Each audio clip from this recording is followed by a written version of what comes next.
to define diversity in the way that it's being defined is, it's not only technically incorrect, I do believe that it's racist and misogynist, or sexist, not misogynist.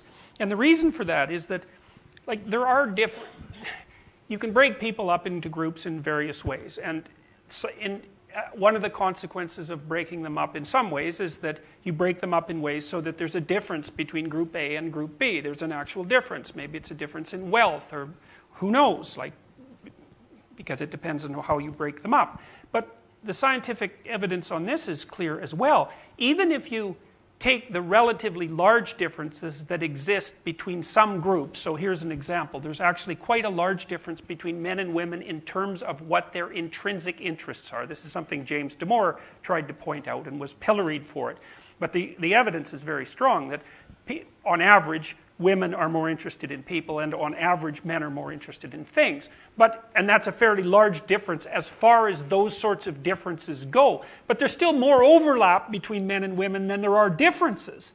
And so the idea that you get diversity by selecting a cross-group identity is technically wrong, because there's more diversity within any group than there is between any two groups. It's wrong. It's wrong.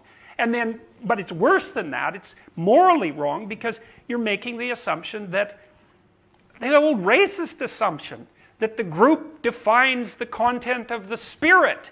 It's like, there isn't a more racist claim than that. There's not a more sexist claim than that I know what you're like because I know something about your external features. It's like, how the hell did we ever get to the place where we thought that had something to do with diversity?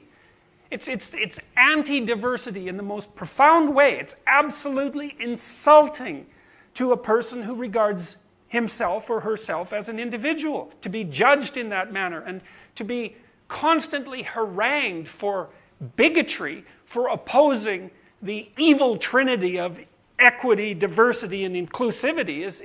It's a miracle of inversion that can even be the case. And I would say, we need to know how to identify the radical leftists, let's say, and separate them from the liberals. And liberals are very bad at that. They're very bad at doing that. I'm trying. Yeah. So I would say, here, those three words, if you hear people mouth those words, equity, diversity, inclusivity, you know who you're dealing with.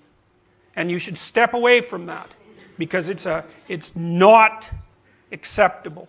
It's a mask of virtue, that's it. And underneath it is something that's truly awful.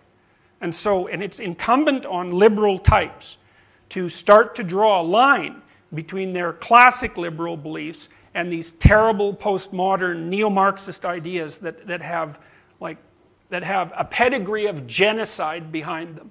So